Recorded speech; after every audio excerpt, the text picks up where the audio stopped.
Popin Media. Erinnya lyange bampita Dr. Richard Ogutu Ohwayo.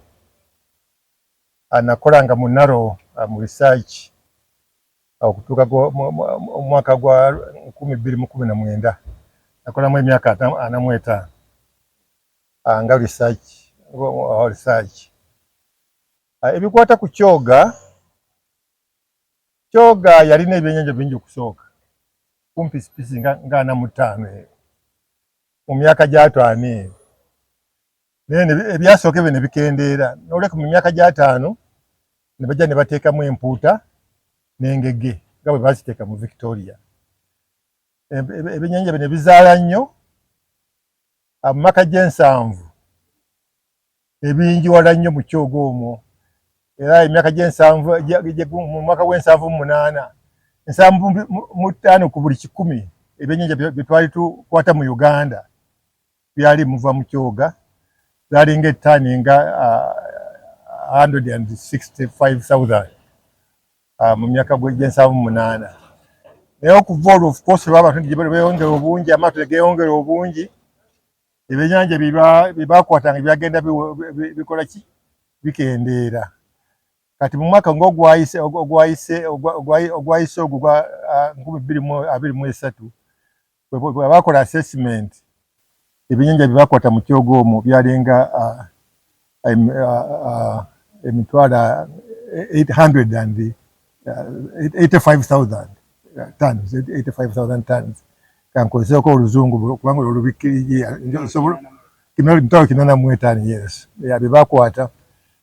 Of course byakendera nga bwe mugambye, of course kulwa abavubi abangi mu nnyanja, abantu okweyongerako. Naye Kyoga nayo ebadde n'ebizibu by'ebintu nga water hyacinths, bino water weeds ezibeera mu nnyanja. Ennyanja ebaddemu water weeds nnyingi nnyo. Era water weeds zetulabye mu Uganda zonna mu nnyanja zonna zitandikiranga wa? Zitandikiranga Kyoga. Lwakubanga nnyanja nnyimpi ya mita nga mmeka? Nga 3 maximum depth. Yeah. Lakimu eri kukola ebintu first of all yakolawo plan y'okulabirira ennyanja. Plan eyo egenda kulaba nti ebyennyanja biva mu nnyanja byongerako. Plan yakulaba nti mu myaka ng'ejjamu g'5 ebyennyanja n'abakwata mu Kyoga bijja kubeera nga byongeddeko ebitundu nga 5 ku 100 buli mwaka. Kati ku myaka ya plan eriko kakati berenga emuvamu emitwalo nga 11. Okay? Naye bagenda kubituukiza mu ngeri nga ekisooka kulaba nti ebyennyanja ebisinga okubeera eby'omugaso ng'engege n'empuuta tebiva mu ngeri embi gye bisobola okukola ki? Okukendeera.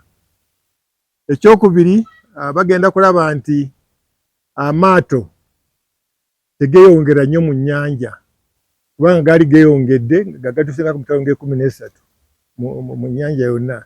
Naye kati mu plan bagamba bajja kusooka bakendeeze bagalekaawo wegali, balabe maato ameka agasaanye okubeera mu nnyanja. Sayansi bwe tutegeeza ekyo, kati balyoke basalewo ki? Amaato agajja okubala licensed mu nnyanja. Lakimo ekola mu districts 18 ezikwatagana n'olubalama lwaki? Lwa Kyoga mu area yonna eyo. Ovira ddala Apache, niwetoola Kabera Maido, niwetoola Soroti, niwetoola nga Katakwi, niwetoola Palisa, n'otuuka e Kaliro, n'otuuka e Buyende, n'otuuka wano we tuli e Kayunga, n'ogenda paka Lwampanga. Ministry etera kukola kyesobola, naye ebyetaagisa okulaba nti ministry zituukiriza ze beetaaga okukola, luusi tebitera kukola ki? Kumala. Okay?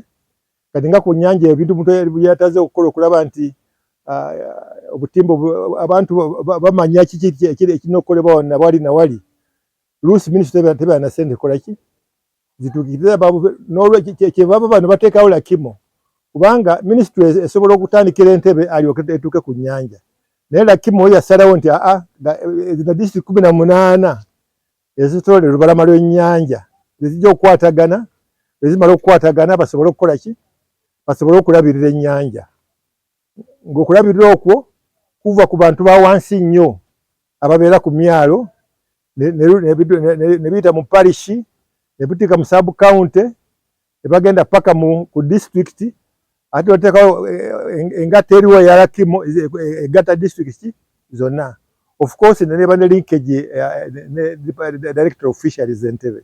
Victoria yo ekikulu kyayo eri kensi 3 ezikikwatako kati ezo ensi 3 zateekawo ekitongole kyebeta Lake Victoria Fisheries Organization ate nga government eri required okola ki okulaba nti supporting Lake Victoria Fisheries Organization. Ekyokubiri ku Lake Victoria ebyennyanja byonna bye muwulira nti bigenda wa Bungereza wa bivaawa ebisinga obungi biva mu Lake Victoria ez'empuuta n'olwekyo gavumenti erina okulabirira nti ebyennyanja birabirwa bulungi n'enkwata yaabyo n'engeri y'okubiprocesinga birabe nti ensi gye bigenda eri bakola ki nekubyagala babikkiriza kubanga waliwo amateeka makalala nnyo agakwata ku bintu bikwata ku mmere naddala ebyennyanja ebisobola okwonooneka amangu.